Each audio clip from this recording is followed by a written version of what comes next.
আমি এই ব্যক্তিগুলোর দুনিয়াবি কিছু শরীয়তের শাস্তি আপনাদের সামনে তুলে ধরি।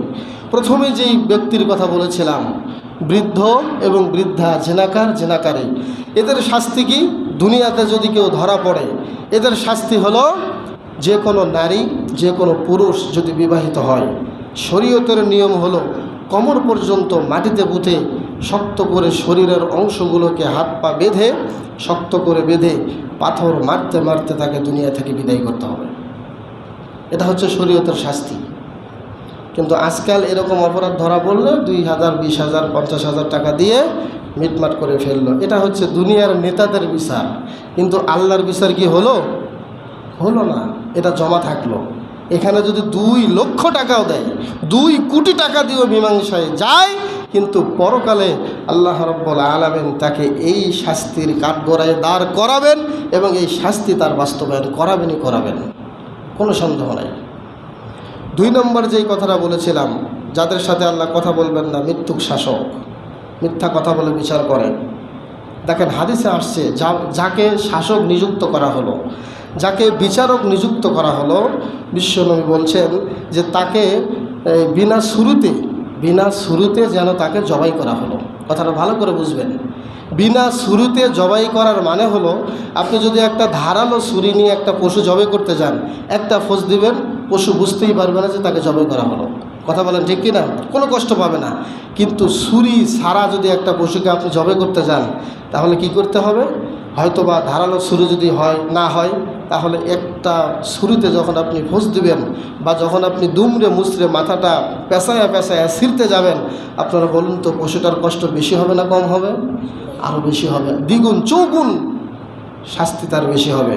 তাহলে যারা বিচারক সাজে তাদেরকে উদাহরণ দিয়েছেন বিশ্বনবী এর সাথে, যে যাকে বিচারক মানা হলো, যাকে বিচারের দায়িত্ব দেওয়া হলো, তাকে যেন বিনা ছুরিতে জবাই করা হলো। যদি সে সঠিক বিচার করে তাহলে তার জন্য ডবল সওয়াব, আর যদি ব্যাঠিক বিচার করে টাকা খেয়ে যদি বিচার ঘুরিয়ে ফেলে, তাহলে কিয়ামতের দিন আল্লাহর সাথে কথা বলবেন না।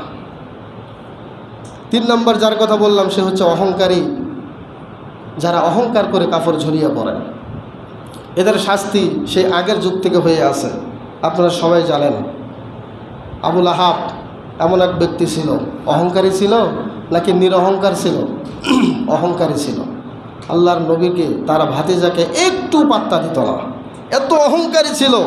এবং বানি ইসরায়েলের কথাও আল্লাহর নবী বলেছেন, এই অহংকারী হওয়ার কারণে, অহংকার করে কাপড় পরার কারণে আল্লাহ রাব্বুল আলামিন তাকে জমিনে যে জায়গায় ছিল ওই জায়গাতে তাকে ডেবে দিয়েছেন।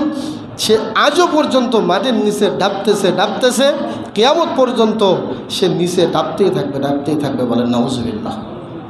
এক সাহাবীকে বিশ্বনবী দেখছেন বাম হাতে খাচ্ছে। বিশ্বনবী বললেন, কুল বিয়ামিনিক, ডান হাতে খাও, বাম হাতে খেও না। সে অহংকার করে বলল, লা আস্তাতিউ, আমি বাম হাতে খেতে পারবো, ডান হাতে খেতে পারবো না, আমি ডান হাতেই খাবো, বাম হাতে খেতে পারি না। এই কথা বলার সাথে সাথে বিশ্বনবী একটা বদদোয়া দিলেন, যে ঠিক আছে, তুমি যদি বাম হাতেই খেতে চাও, ডান হাতে যদি খেতে না পারো, তাহলে আমি বললাম তুমি আর বাকি জীবনে ডান হাতে কোনো কিছু খাইতে বা পান করতে পারবে না। তাই হয়েছে, পরবর্তী জীবনে এই ব্যক্তি আর জীবনে ডান হাতে কোনো কিছু খাইতেও পারে নাই, পান করতেও পারে নাই। তাহলে অহংকার জিনিসটা ভালো না খারাপ? এটা দুনিয়ার শাস্তি, আর পরকালে আল্লাহ রাব্বুল আলামিন তার সাথে কথা বলবেন না। সম্মানিত উপস্থিতি, 4 নম্বরে যেটা বলছিলাম, খোটা দানকারী। আপনি অনেক কিছু উপকার করেছেন, কিন্তু একদিনের খোটায়, একটা কথায় আপনার জীবনের সমস্ত উপকার সে ভুলে যাবে। এটা দুনিয়ার শাস্তি। আপনাকে সে মনে আর রাখবে না, আপনাকে সে আর স্মরণে রাখবে না যে আমার একটু উপকার করেছিলেন, আজকে আবার খোটা দিলেন। এই কথা বলার সাথে সাথে যেই মহব্বতটুকু ছিল এটা চিরতরে শেষ হয়ে গেল। তার মানে তার অন্তর থেকে আপনি উঠে গেলেন, আর কিয়ামতে আল্লাহ তার সাথে কথা বলবেন না। সর্বশেষ যেটা বলেছিলাম সেটা হচ্ছে মিথ্যুক ব্যবসায়ী, যে মিথ্যা কথা বলে পণ্য বিক্রি করে। মনে করেন দুনিয়ার তার একটা শাস্তি হচ্ছে, দিন যাবে তার ক্রেতা কমে যাবে। কথাটা বুঝলেন কি না? যত দিন গড়াবে তার কাস্টমার কমে যাবে, এটা দুনিয়ার শাস্তি তার।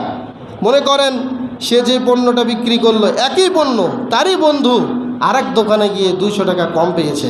আপনারা বলুন তো, পরবর্তীতে তার সাথে থাকা বন্ধু সেই মিথ্যুক ব্যবসায়ীর কাছে যাবে, নাকি তার বন্ধু যেখানে 200 টাকা কম পাইছে ওখানে যাবে? ওখানেই যাবে। তাহলে ক্রেতা তার কমতেছে না বাড়তেছে? বাড়বে না, আরও কমে যাবে, দিন দিন যাবে কমে যাবে। মিথ্যা এমন একটা জিনিস, মিথ্যাকে বলা হয়েছে আল কিসবু উম্মুজ যুনুব, মিথ্যা হচ্ছে সমস্ত পাপের মা। মা ছাড়া যেমন দুনিয়াতে মানুষের আশা করা যায় না, মিথ্যা ছাড়া দুনিয়াতে পাপের আশা করা যায় না। মিথ্যা কথা বলতে দেরি পাপের দরজা তার জন্য খোলা হয়ে যায়।